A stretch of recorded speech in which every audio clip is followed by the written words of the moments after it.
Shai Gilgeous-Alexander is a Canadian through and through. Born in Toronto and raised in Hamilton, Ontario, he made it all the way to the top of the NBA's upper echelon, leading the Thunder U next generation to a very possible title run, one of Canada's finest. Just this past summer, he bought an 8.6 million Canadian dollar mansion not too far away from his hometown for him and his girl to chill out in the off-season. A perfect home with a gym, spa, movie theater, elevator, and lake patio to boot.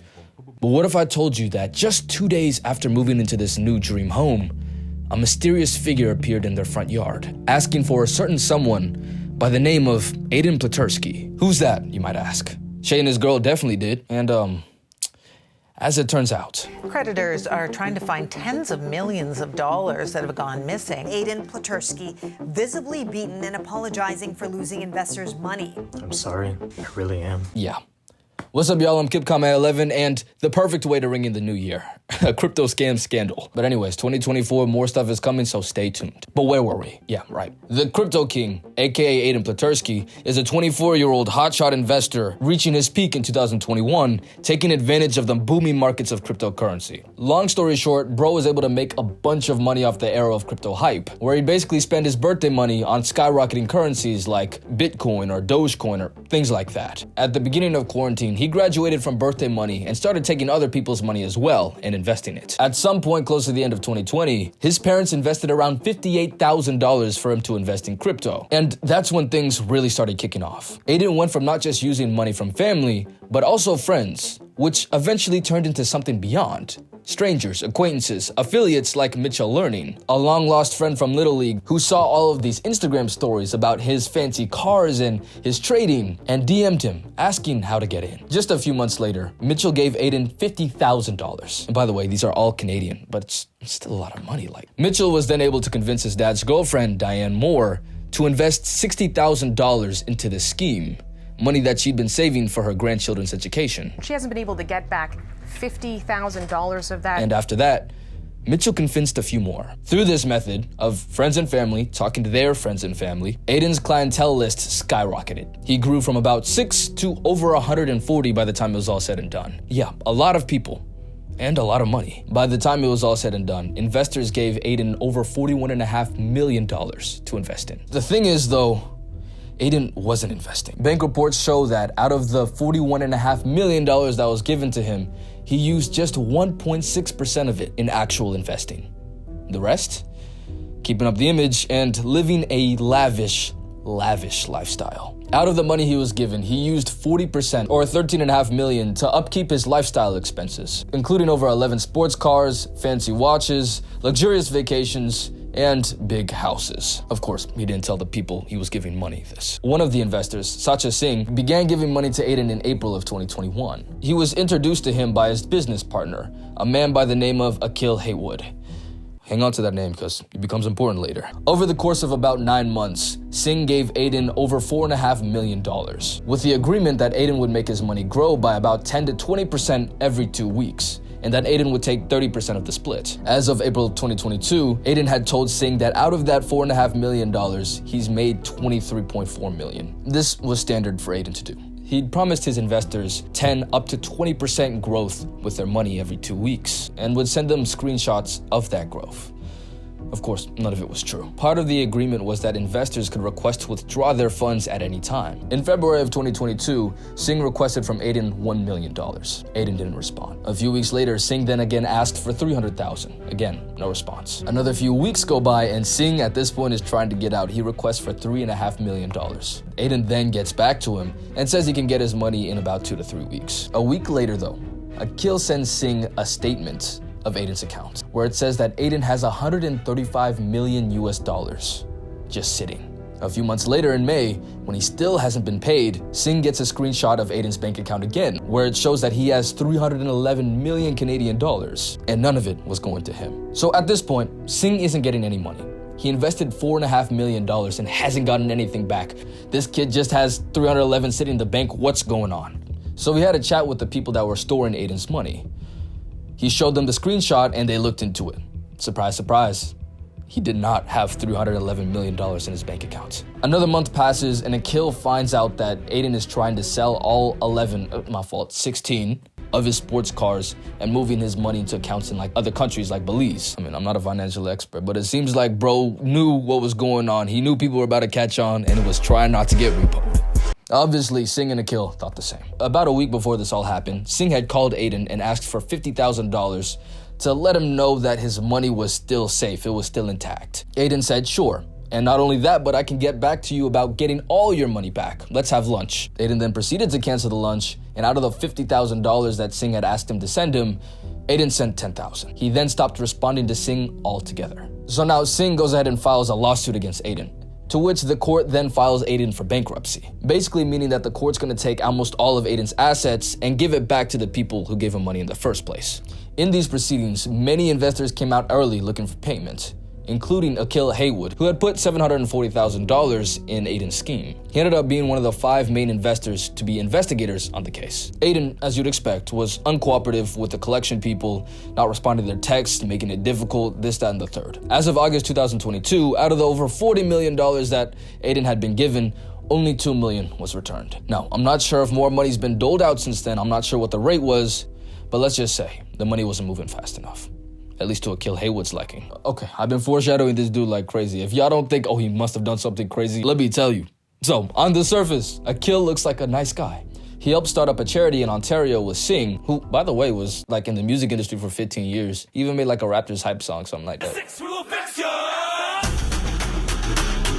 And Akil is also like the #1 band leader for Toronto Carnival. He's also, guess what, an OG OVO member and a former fentanyl dealer that spent 5 years in prison. Do you know the Drake song, Stories About My Brother? My brother a two-toter, my brother a tombstoner. So at some point during the proceedings, Singh and Akil became, according to Aiden, very, very pushy when it came to receiving his funds. And that as of November 24th, 2022, Akil was uttering threats and very dangerous, violent threats through IG comments and texts. Well, barely a few weeks later, Akil and 4 other associates in the dead of night lured Aiden into a car, held him at gunpoint in the car, and drove him around southern Ontario for 3 days, repeatedly assaulting him. During these 3 days, they repeatedly called Aiden's landlord, Sandeep Gupta, and demanded $3 million from him. They also threatened one of the lawyers in the case, asking for $2 million in cryptocurrency. I don't know what's going on there, but they was fiending. Among the group of associates came 24-year-old Darren Akiampong, a man involved 4 years earlier in criminal activities and likely in possession of weapons, charged on 4 accounts of firearm-related offenses. So yeah, Haywood basically called up his shooters and said, we own it. Set on business. During this time while they kidnapped him, they forced him to record a roughly 12-minute video of him beat up and essentially promising all the investors that he'd get their money back. Akil and his associates were arrested, but Akil is now out on bail. So yeah, that's utterly ridiculous. But you're probably asking, what does this have to do with Shai? Well, in the hype of all this scamming and spending, Aiden bought a house from one Ray Gupta and his son Sandeep, the very same house that Shai and his girl bought just 2 years later. They agreed on a 2-year lease where Aiden paid $45,000 a month in rent and paid the house off at the end of the lease. At some point during the end of 2021, things started going downhill for Aiden. The crypto market crashed, and Aiden was left grasping for straws. Which caused me to use more leverage in the crypto market, which caused me to lose more and more and more. And he was, quote, trying to make returns that obviously weren't feasible. And it just caused more losses, more losses, more losses. You get the point. Mind you, this guy was working with coins that would literally be going up 65,000% in literally 20 minutes. That's the example he used. That's like going from $100 to 65,000. In 20 minutes. So what it seems the plan was for him was that he'd take a little money that the investors gave him, he'd put it into an account and then make insane returns and pretend like he spent the whole thing. Or maybe he just used it all, man. I don't know. I have no clue. So of course, anyway, at some point the fat rat gonna get caught. And Singh was not going for it at all. In the time he was trying to get paid by Aiden, he sent guys to Aiden's house while he was living there. He sent guys to his parents' house, and he sent guys to take pictures of his brothers in public. Aiden found out that he was messing with the wrong one. Aiden says that eventually word got around, and that, quote, you have to threaten this guy to get your money out of him. And so people started threatening more. He hired security for the house, but that didn't cut it. In June of 2022, Sandeep, who at some point in this process became a mentor figure from a landlord, make that make sense, moved Aiden into another property, rent-free, because, quote, they were having random showing up at the house every day. And also, at this point, he thought that Aiden was suicidal. So, yep, Aiden lived there rent-free until he decided to go jet-setting in Australia or something. Yeah. Anyways, enough of that. We've got the full picture now. We're going back to Shai. After Aiden left the house, the Guptas set an employee to live in the house while it was vacated. Well, guess what? People still showed up to the house every single day, quote, looking for Aiden. To the point where the employee himself wanted security. His wife didn't even want to step foot on the house. He moved out after 3 months. Then, just a month later, the Guptas listed the place for sale. They originally listed the property for $9.75 million, with the same real estate agent that sold the place to Aiden. During the buying process with Shai's realtor, there was no mention of Aiden Pleterski or of any of the events that had transpired just a few months before. In March of 2023, the collection lawyers revealed everything about Aiden's endeavors to all 150 investors that had been scammed by Aiden, including using $1.6 million in investor funds to put into the house that Shai was just about to move into. 2 weeks later, the Guptas sold the house to Shai under the premise that the property was private and secure. Shai and his girl moved in March 10th, 2023.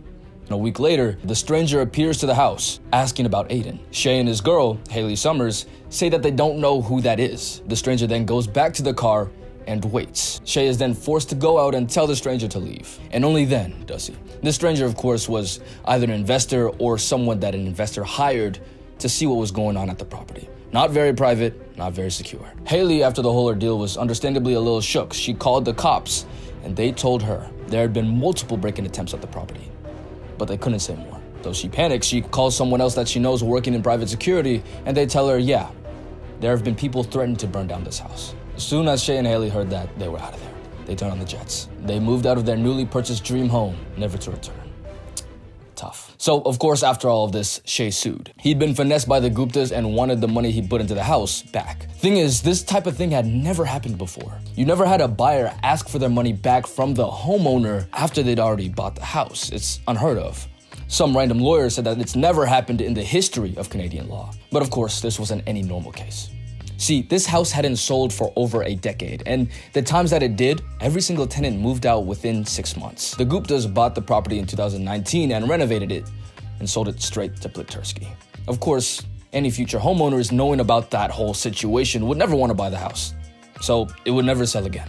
So the Guptas withheld information and flat out lied. Very shady stuff. Anyways, fast forward to December of 2023, and Shai wins the lawsuit and gets his money back, setting a new precedent in Canadian law. Akil's still out on bail, Aiden's in Australia, streaming on Kick, and probably reacting to this video. I hope you get the money back, bro. But anyway, that's all I got for y'all today. Subscribe for more heat, because it's coming. Thanks for watching.